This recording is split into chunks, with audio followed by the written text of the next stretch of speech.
Alhamdulillah kita jadi orang mukmin. Syekh, Nabi Muhammad itu bukan orang yang mempelajari sejarah. Tapi bagaimana Nabi Muhammad bisa membawakan sejarah dan yang otentik, yang asli, yang sudah dikacaukan, yang sudah dirancuhkan oleh mereka semuanya. Dari cerita ini bisa diambil beberapa faedah, beberapa poin. Pertama, jangan ada sedikit pun yang meragukan dengan cerita yang di dalam Al-Quran. Apapun yang ditulis oleh manusia yang bertentangan dengan Al-Quranul Karim, saksikan dan yakini bahwa itu adalah kebohongan. Kebenaran itu adalah yang ada di dalam Al-Quran.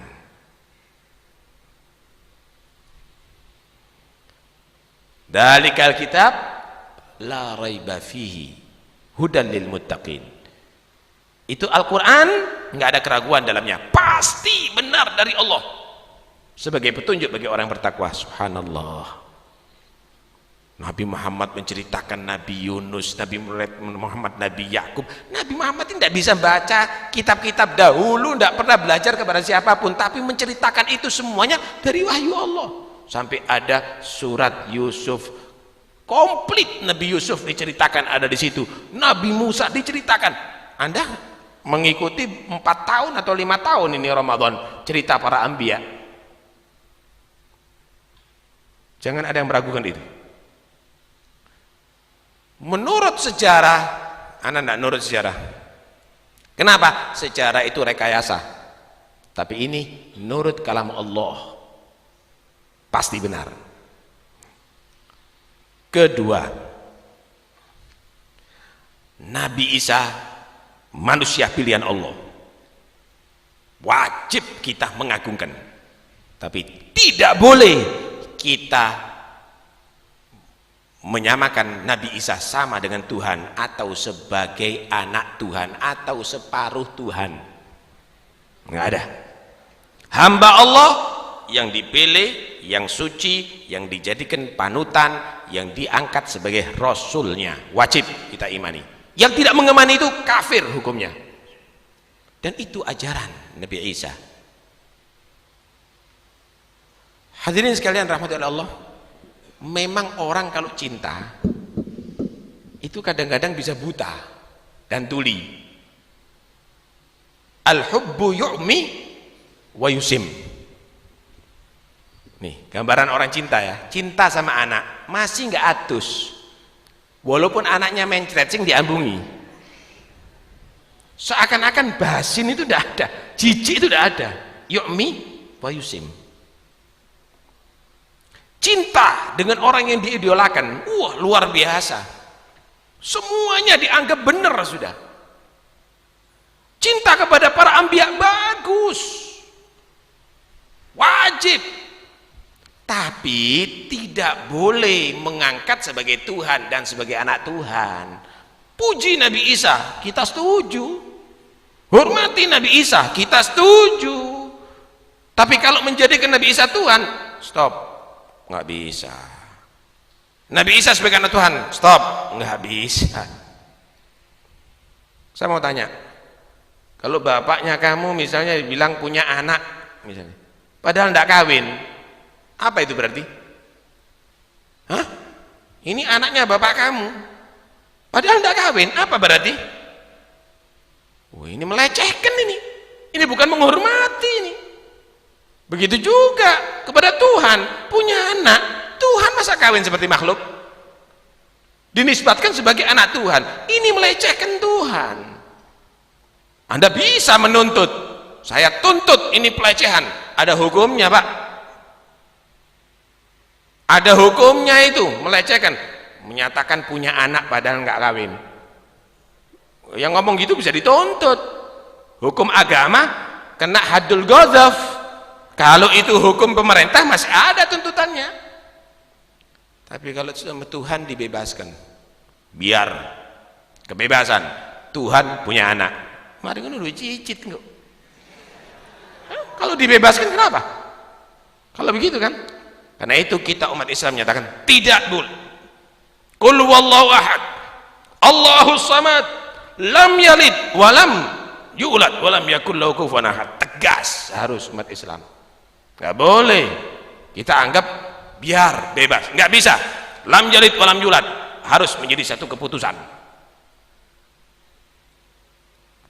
Ini ya kita enggak boleh ridho dengan itu. Baik. Kemudian cinta yang tidak terkontrol ini bahaya juga. Karena hati-hati. Kalau kita melihat sejarah, dengarkan baik-baik. Memang Nabi Isa ini betul-betul didolimi sama orang-orang Yahudi. Mungkin orang-orang itu karena melihat bagaimana Nabi Isa didolimi, diganyang, kemudian sampai mau dibunuh. Akhirnya juga mereka melaksanakan pembunuhan itu walaupun bukan kepada Nabi Isa. Mereka tadi itu sakit hati sampai akhirnya membela Nabi Isa, sampai mendewa-dewakan Nabi Isa, mengangkat sebagai anak Tuhan. Lah, sebagian orang juga begitu, mempelajari sejarah kalau belum waktunya begitu. Melajari sejarah. Salafnya kita, dengarkan baik-baik. Kenapa salafnya kita ini kok tidak memperinci tentang kematian Sayyidina Husain? Padahal sejarah ada. Di kitab-kitab itu ada, Pak. Bukan tidak ada.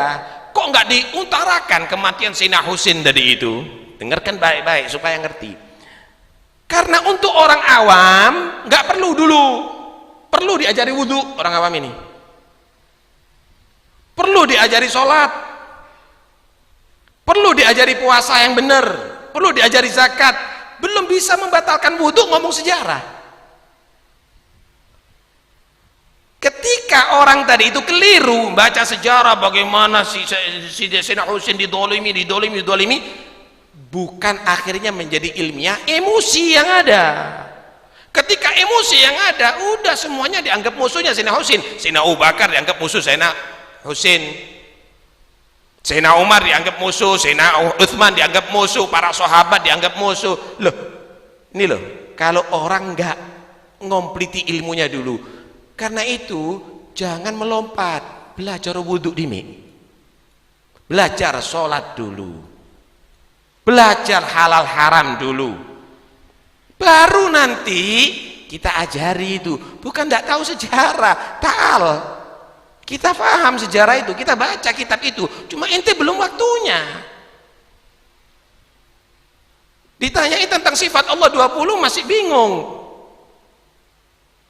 Ditanyai tentang Nabi-Nabi 25 bingung. Sifat jaiz Allah bingung. Kemudian mengungkapkan rasa cinta tapi dengan emosi. Jadinya begini. Itulah yang terjadi pada orang-orang Nasoro. Cinta dengan emosi akhirnya mengangkat Nabi Isa sebagai anak Tuhan. Akhirnya mengangkat Nabi Isa sebagai Tuhan. Lah, ini yang tidak benar. Karena itu hati-hati. Jangan menjadi orang pecinta yang seperti orang Nasoro. Jangan juga menjadi pembenci seperti orang Yahudi, habis-habisan sampai nabinya dibohongi, nabinya dibunuh. Jadilah orang yang muslim, yang ada aturan, ada tata krama kepada para anbiya, tapi tidak sampai menisbatkan kepada ketuhanan. Allahu Akbar. Panjang sekali sebetulnya yang bisa akan kita terangkan daripada kejadian ini. Cuma yang jelas kita semuanya alhamdulillah jadi orang yang mukmin, jaga iman itu semuanya. Dan acara ini selain acara khatmul Quran, juga acara haul daripada Ashabu Badr. Karena pada malam 17 ini saudara, dahulu terjadi peperangan Badar. Pada tanggal 17 Ramadan terjadi peperangan Badar. Dan tepat sekarang kalau kita nyatakan ini adalah haul Ashabu Badar. Mereka adalah pejuang-pejuang Islam. Mereka adalah yang mengangkat pertama kejayaan Islam. Sampai Rasulullah habis-habisan dah waktu itu. Saat itu seriusnya Nabi berdoa sampai serbannya jatuh. Jadi luar biasa Nabi berdoa sampai Sayyidina Abu Bakar ngeredam, ya Rasul cukup, cukup ya Rasul cukup. Allah menerima doa Anda ya Rasul. Sampai Nabi menyatakan, Allahumma intuhlik hadhil isabah lan tu'bad ba'dal yawm. Ya Allah, kalau pasukan kami ini kalah sekarang, maka Engkau tidak dikenal lagi nanti ada di bumi ini ya Allah, tidak diibadai lagi, karena Nabi sudah siap sampai mati pun Nabi siap saat itu.